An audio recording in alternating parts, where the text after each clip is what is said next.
जय बागेश्वर धाम, जय बालाजी सरकार, जय श्री राम मेरे मित्रों। आज मैं आप सबको बताता हूं कि आप लोग जो बागेश्वर धाम से श्री यंत्रम लेकर आए हैं, या फिर अगर आपके घर पे श्री यंत्रम किसी भी तरह का सिद्ध किया हुआ आपके पास श्री यंत्रम है, माँ भगवती लक्ष्मी की श्री यंत्रम आपके घर पे है, तो आप उसको पूजा किस तरह से करेंगे घर पे, और जो बागेश्वर धाम से श्री यंत्रम अभी लेकर आए हैं उसे घर पर स्थापित कैसे करना है, पूजा प्रतिदिन कैसे करना है, इसको बहुत बढ़िया ढंग से आपको समझ लेना है। क्योंकि कोई भी गड़बड़ होने के बाद आपकी पूजा अगर किसी तरह से गड़बड़ या गलत कर देते हैं तो उस जो बागेश्वर धाम से जो लेकर आए होंगे श्री यंत्रम, वो सबको मालूम होगा कि उसमें एक पेज में लिखा रहता है नीचे में कि अगर आप कोई भी गलती करते हैं तो उसके पाप के भागी आप खुद स्वयं होते हैं। तो आप जो लेकर आए हैं वो आप इसलिए लेकर आए हैं कि आपको वो यश कृति बढ़ाए, आपकी आर्थिक स्थिति अगर खराब है तो वो अच्छा करे। आप नहीं चाहेंगे कि उसका दुष्प्रभाव आप पे हो या उसमें जो शक्ति है वो छिन्न हो जाए, खत्म हो जाए।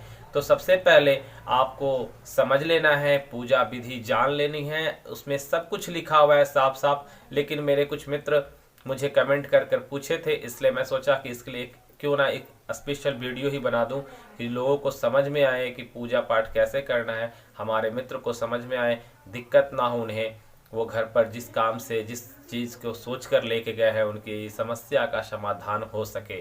तो मैं आपको बताता हूं कि वह श्री यंत्रम जब लेकर आए हैं आप, तो उसके साथ साथ एक पेज आपको मिला होगा। तो मैं वो पेज जो है आप लोग के सामने थोड़ा पढ़ के दिखा देता हूं। मेरे पास भी वो पेज है, तो मैं पेज के हिसाब से आपको कुछ पढ़ के बता देता हूं। उसके बाद में और भी नियम कैसे करना है वो समझ लीजिएगा आप। तो देखिए, इसमें लिखा हुआ है कि इसे अपने पूजा मंदिर के स्थान में स्थापित करें। कहने का मतलब है कि आपके यहाँ जो पूजा रूम होगा, जो पूजा कक्ष होगा, जिसमें आप पूजा हमेशा प्रतिदिन करते होंगे, उसमें आप उसे स्थापित करना है।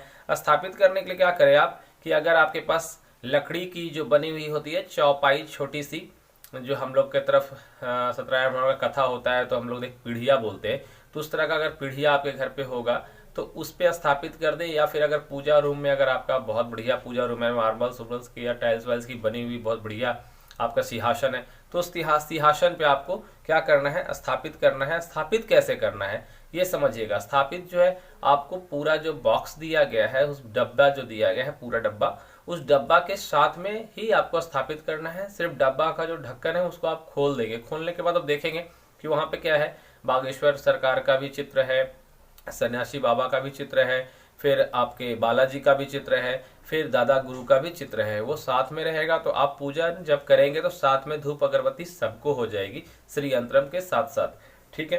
तो दूसरा और इसमें क्या लिखा हुआ है कि आप मंदिर में प्रतिदिन श्री यंत्र को स्नान, कुमकुम, लाल रोड़ी, चावल, पुष्प आदि से पूजन करें एवं चावल, रोड़ी, इत्र का मिश्रण करें। ओम श्री नमः के मंत्र का उच्चारण करें।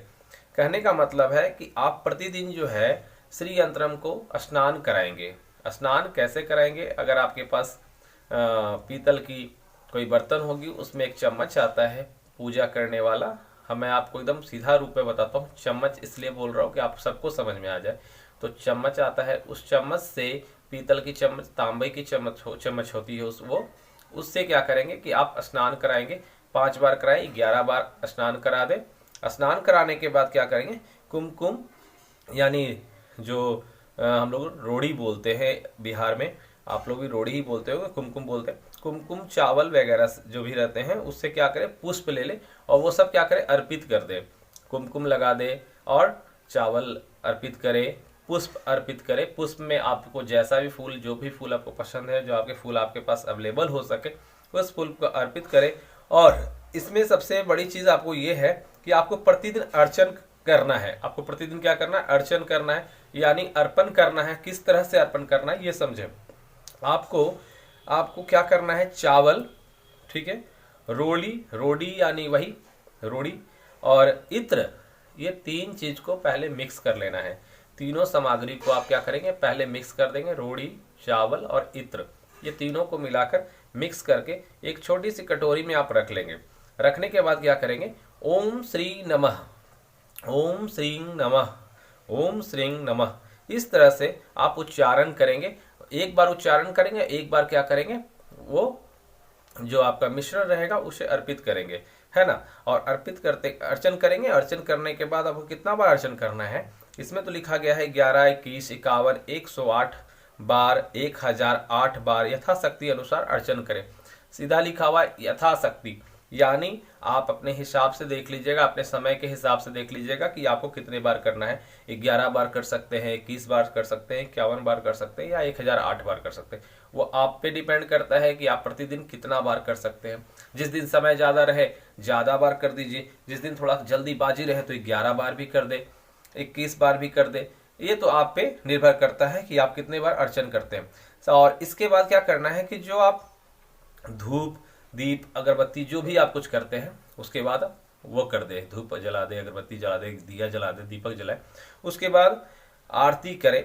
आरती करने के बाद क्या होता है कि हम लोग प्रसाद चढ़ाते हैं। प्रसाद में आप कुछ भी रख सकते हैं, फल और मिश्री, बादाम, कुछ भी जो आपकी इच्छा हो, और प्रसाद चढ़ाएं।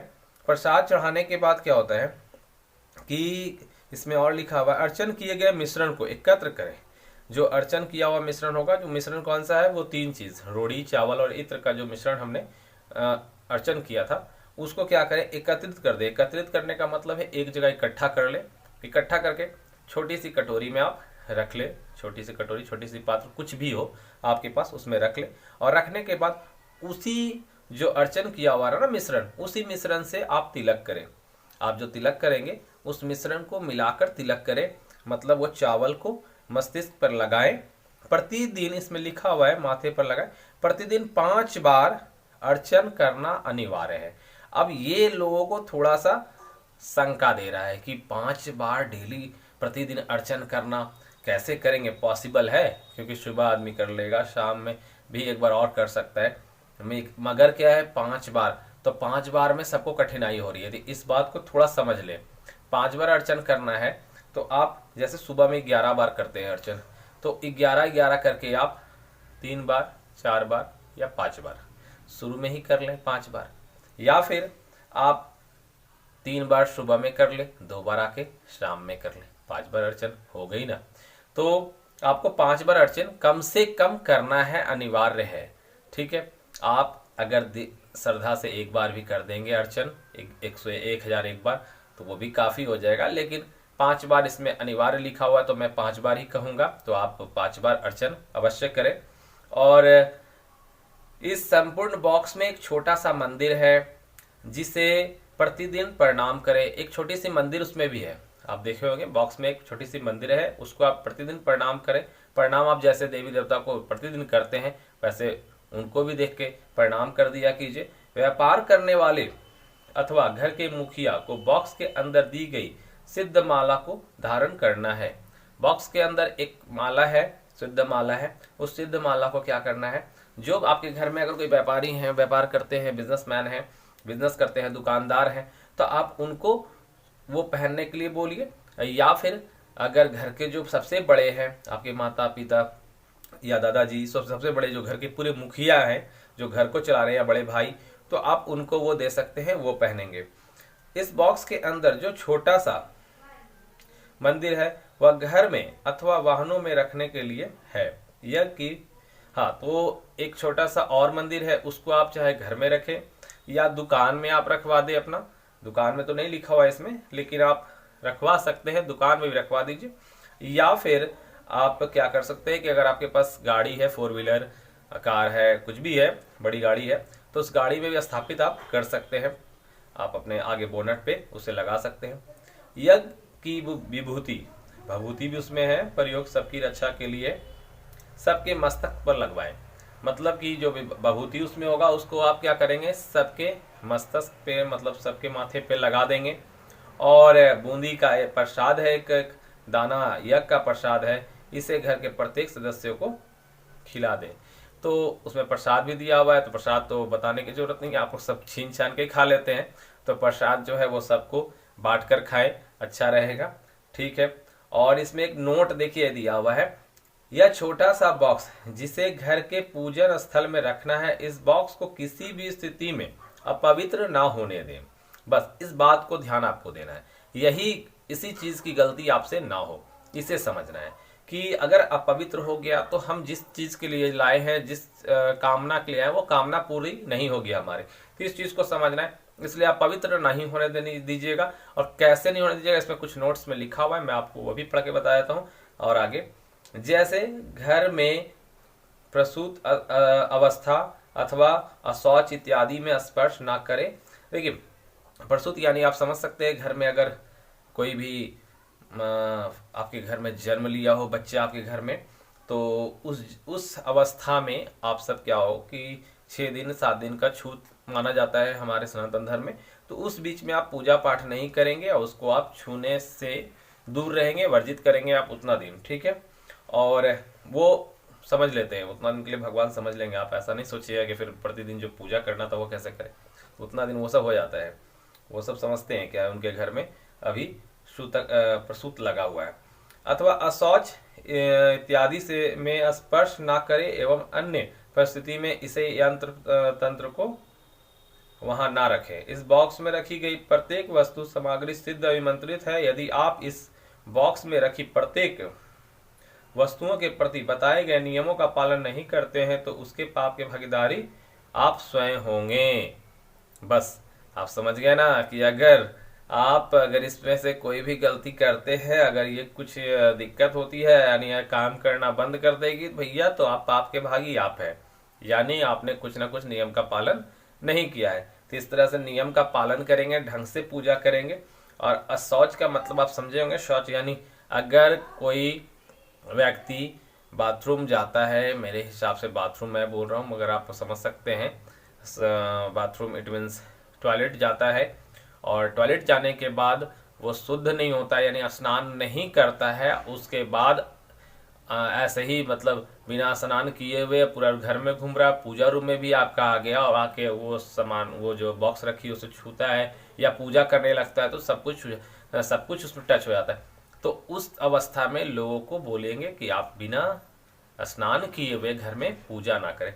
ऐसे भी नियम है कि अगर आप शौच जाते हैं तो शौच जाने के बाद स्नान करना चाहिए, उसके बाद ही आप पूजा पाठ कर सकते हैं। ऐसा नहीं है कि सुबह सुबह आपने स्नान कर लिया और उसके बाद आप दिन भर में 5 बार या 1 बार, फिर शाम में आए 2 बार आए, शौच फिर से गए और आपने स्नान नहीं किया।